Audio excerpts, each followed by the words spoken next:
नमस्कार। रिपोर्ट राजस्थान में आप सभी का स्वागत है। आपके साथ मैं हूं कुलदीप।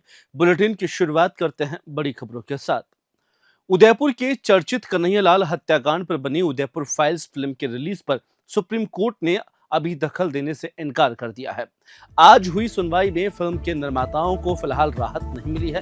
कोर्ट ने कहा कि आज दोपहर 2:30 बजे पर सूचना प्रसारण मंत्रालय के अधिकारी फिल्म को देखेंगे। सभी पक्ष वहां मौजूद रहे। साथ ही दिल्ली हाई कोर्ट ने फिल्म की रिलीज रोकते हुए केंद्र सरकार के मामले पर फैसला लेने को कहा था।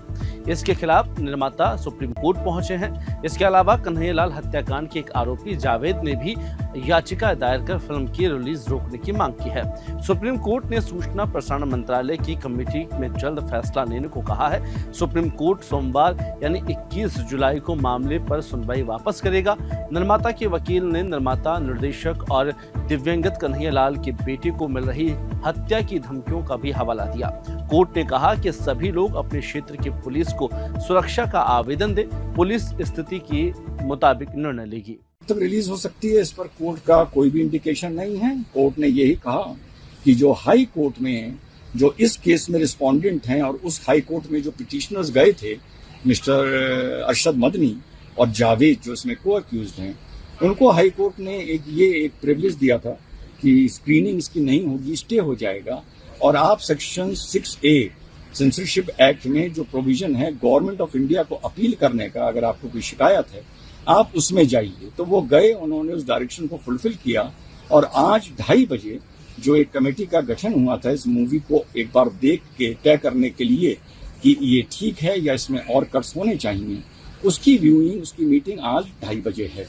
तो ऑनरेबल सुप्रीम कोर्ट ने कहा कि अगर वो ऑनरेबल हाई कोर्ट एक डायरेक्शन दे चुका है और वहां पर पार्टी उसको फुलफिल कर चुकी है, कमेटी बैठ चुकी है, तो ऐसे में ऑनरेबल सुप्रीम कोर्ट का किसी भी तरह का इंटरवेंशन करना या जल्दबाजी करना ठीक नहीं रहेगा। तो इस पर ऑनरेबल हमारे जो एओआर थे मिस्टर गौरव, एडवोकेट गौरव भटिया, उन्होंने कहा कि साहब इस पर 24 घंटे का कोई शॉर्ट टाइम दे दिया जाए कि वो वहां से कोई अपना डिसीजन ला के दें, क्योंकि हमारा भी बड़ा इररिपेरेबल लॉस हो रहा है द प्रोड्यूसर का। स्पेशली सारे प्रिंट्स बढ़ चुके हैं, कोड जा चुके हैं, पायरेसी का खतरा है, 800 से 1000 स्क्रीन ये कोर्ट जा चुके हैं। तो इस पर ऑनरेबल सुप्रीम कोर्ट का ये रुख था कि हम इस तरह का कोई भी स्पेसिफिक डायरेक्शन नहीं दे सकते कि आप 24 घंटे में हमको आप रिपोर्ट सौंपिए और कोई जल्दीबाजी इसमें नहीं करना चाहिए। तो नेक्स्ट मंडे की उन्होंने ऑनरेबल सुप्रीम कोर्ट ने डेट दी और साथ में ये भी बोला कि इस मैटर को हम पेंडिंग रख रहे हैं। श्री माधोपुर इलाके में नांगल भीम में तहसीलदार द्वारा अतिक्रमण के खिलाफ की गई सख्त कार्रवाई ने एक बार फिर अतिक्रमण हटाने की प्रक्रिया को सुचारू कर दिया है। तहसीलदार ने जेसीबी मशीन से अतिक्रमण हटाकर प्रचलित रास्ते को पुनः बहाल किया है, जहां पर यह कार्रवाई उस समय की गई जब परिवादी रविंद्र ओसवाल ने तहसील कार्यालय में अतिक्रमण को लेकर परिवाद प्रस्तुत किया था। परिवादी ने बताया कि निकटवर्ती काश्तकारों ने उनकी भूमि पर लकड़ियां और मिट्टी डालकर अतिक्रमण किया था, जिसके कारण वे अपनी खातिरदारी की भूमि पर फसल की बुआई नहीं कर पा रहे थे। तहसीलदार ने दोनों काश्तकारों के साथ आपसी समझाइश करके कच्चे और पक्के अतिक्रमण को हटाया है। डीग जिले के किशनलाल जोशी राजकीय उच्च माध्यमिक विद्यालय में हरियालो राजस्थान थीम पर सघन पौधारोपण किया गया। इस अभियान का आयोजन मुख्यमंत्री के आह्वान पर हरियालो राजस्थान और एक पेड़ मां के नाम अभियान के तहत किया गया है। विद्यालय प्रधानाचार्य गोपाल प्रसाद ने जानकारी दी कि इस पौधारोपण अभियान में विद्यालय परिसर और बाउंड्री वॉल के चारों ओर नीम, शीशम, कदम, पीपल, जामुन जैसे छायादार पौधों को लगाकर साथ ही अमरूद, करौंजा, पापड़ी और साथ कई फलदार पौधे भी लगाए गए हैं। उन्होंने ये भी बताया कि 1 जुलाई से 15 जुलाई तक स्कूल परिसर में सैकड़ों पौधे लगाए जा चुके हैं, जो न केवल पर्यावरण को सुधारने में मदद करेंगे बल्कि विद्यालय परिवार को भी प्रकृति से जोड़ने का कार्य करेंगे। ये मुख्यमंत्री के आह्वान पर पूरे राज्य में वृक्षारोपण का कार्यक्रम चल रहा है। इसके तहत हमारे विद्यालय में भी जो टारगेट है उसके अनुसार 1 जुलाई से ही वृक्षारोपण कार्यक्रम चल रहा है। इसके तहत आज हमारे स्कूल में 500 पौधे लगाए जा रहे हैं। श्री नारायण दत्त जी हमारे यहाँ पर्यावरण इको क्लब के प्रभारी हैं, उनके नेतृत्व में ये कार्य हो रहा है वृक्षारोपण का। पूरे विद्यालय परिवार बड़े इसमें ज़्यादातर जो पेड़ हैं वे छायादार हैं और कुछ फलदार भी हैं और कुछ फूल वाले भी पौधे हैं। कई सालों से वृक्षारोपण पर कार्यक्रम चल रहा है। इसके तहत हमने यहाँ पर चंपा के करीब 60 पौधे लगाए थे और हमारे यहाँ हेज लगाई गई थी करीब 350 फुट में दोनों तरफ जो रास्ता है इसके तहत, और मैदान के चारों तरफ करीब 70 नीम के और पीपल के पेड़ लगाए गए थे, बरगद के। ग्लोबल वार्मिंग का दौर है, इसमें अगर मतलब वृक्षारोपण कार्यक्रम नहीं होगा तो इसका तापमान बढ़ जाएगा। सिरोही जिले के किरवली टोल नाके पर पुलिस द्वारा मिनी पुलिस चौकी की स्थापना की गई है, जिससे क्षेत्र में बढ़ते अपराधों पर अंकुश लगाने की उम्मीद जताई जा रही है। सिरोही पुलिस अधीक्षक अनिल कुमार बेनीवाल ने इस चौकी का लोकार्पण किया।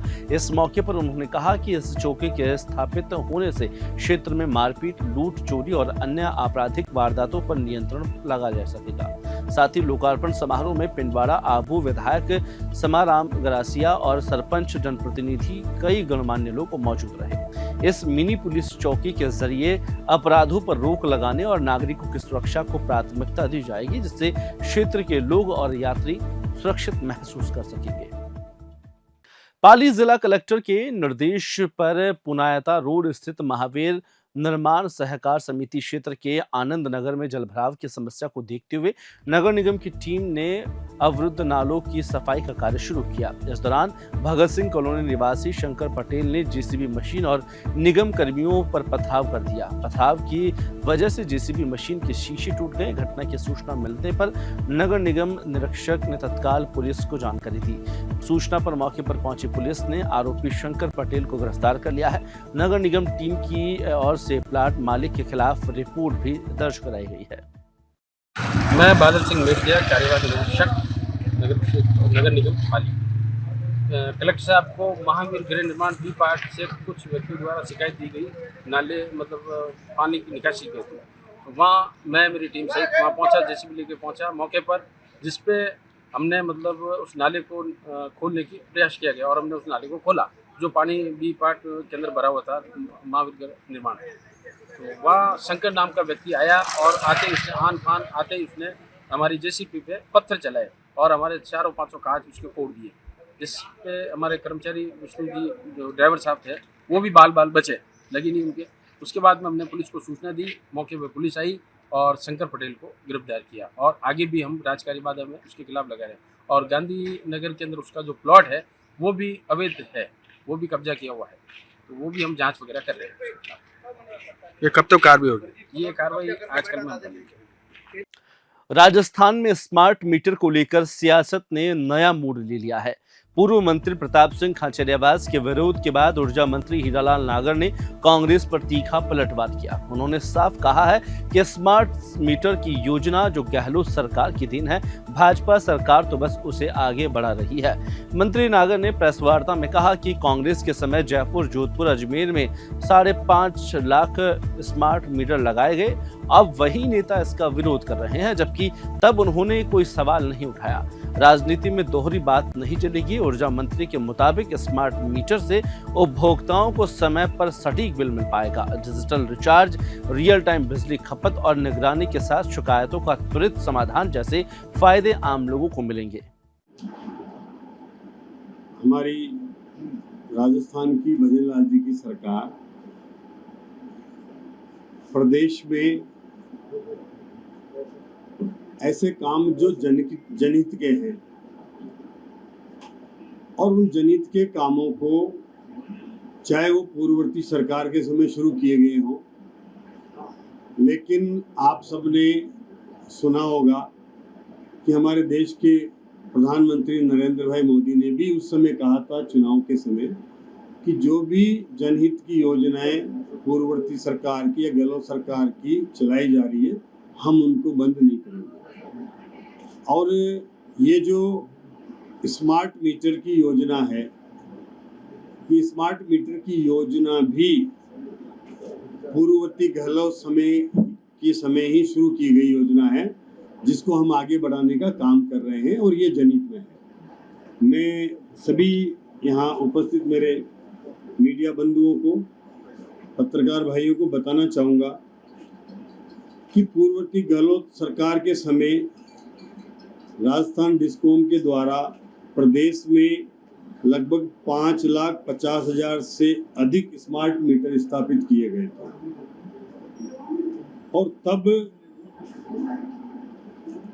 कांग्रेसियों ने उसका विरोध नहीं किया था और जनता को आज ये गुमराह कर रहे हैं।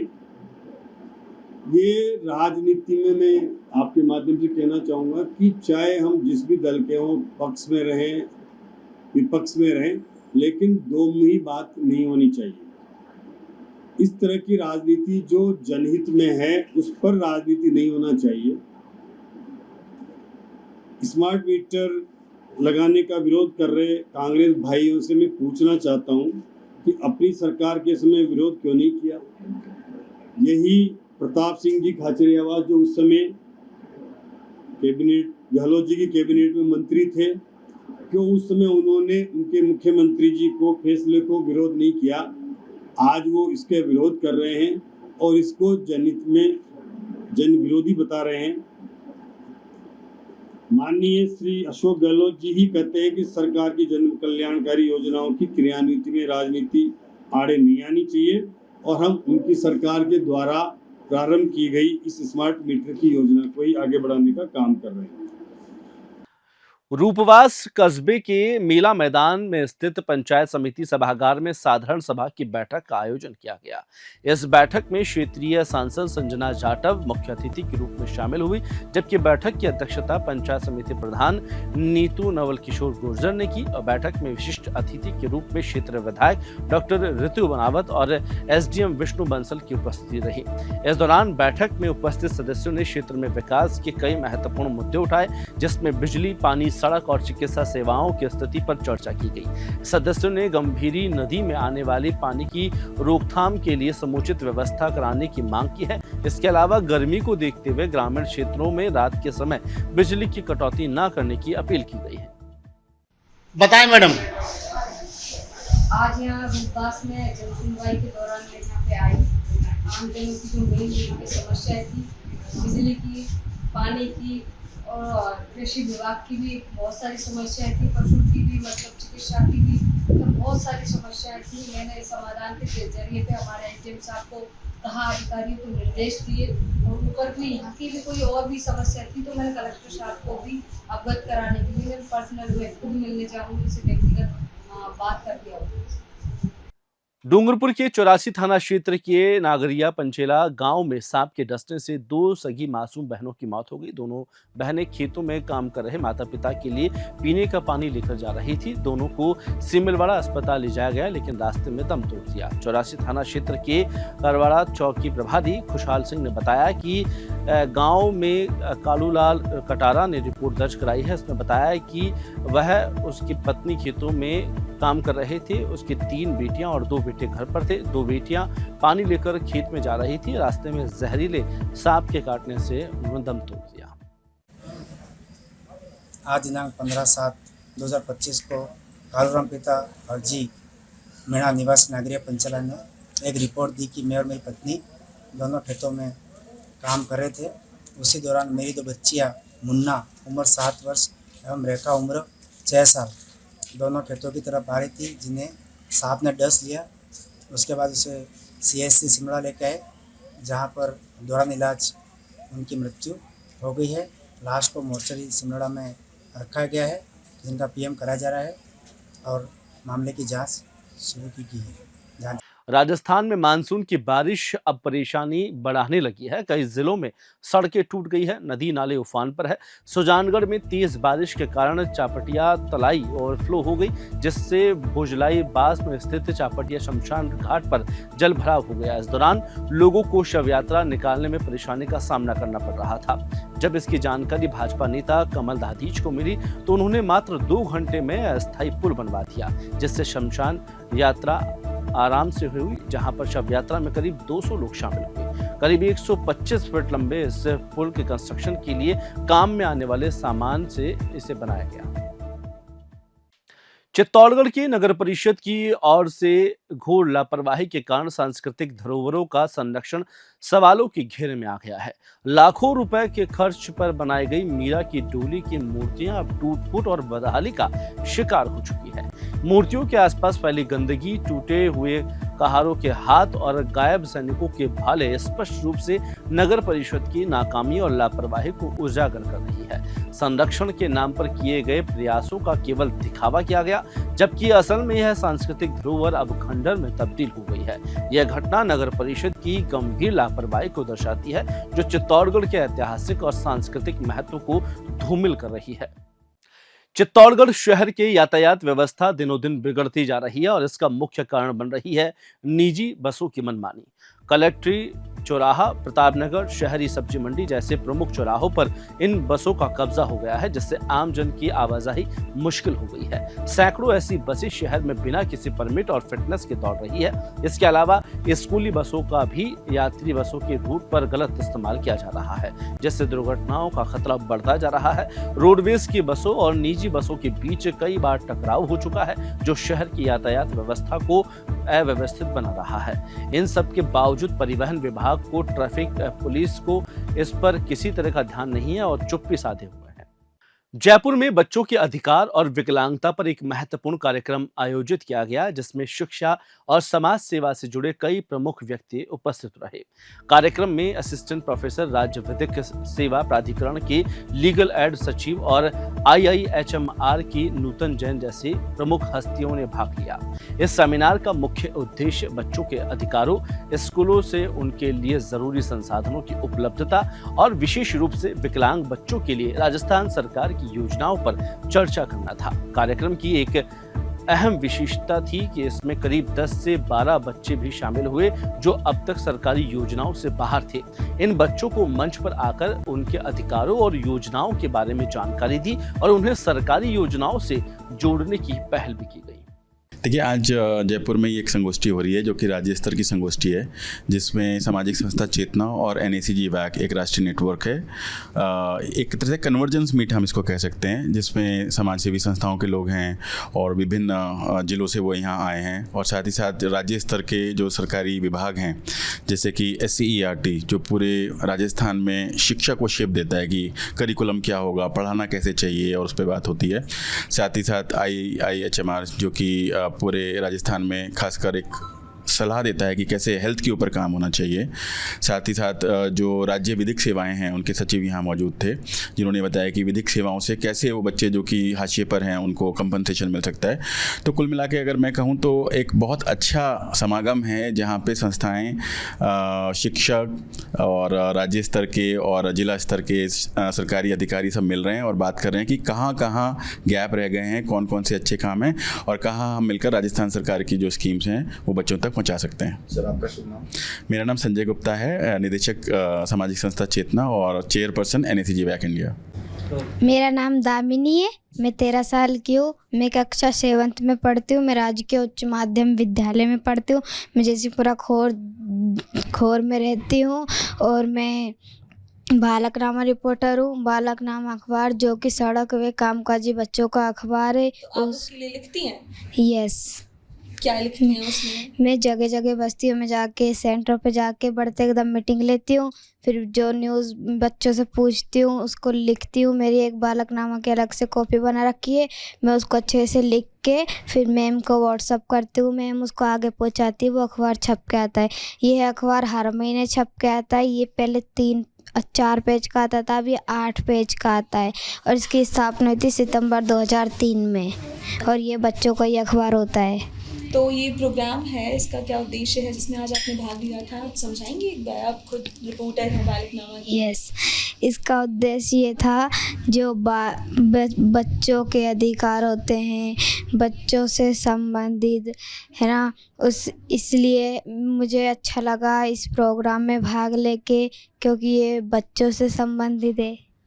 अच्छा, बच्चों से संबंधित क्या चीज़ें होती हैं इसमें? बच्चों से संबंधित बालकनामा अखबार, और जो कि बच्चों के अधिकार होते हैं, बच्चों के कानून होते हैं, ये चीज़ें। फिलहाल इस बुलेटिन में इतना ही। मुझे दीजिए इजाजत। नमस्कार।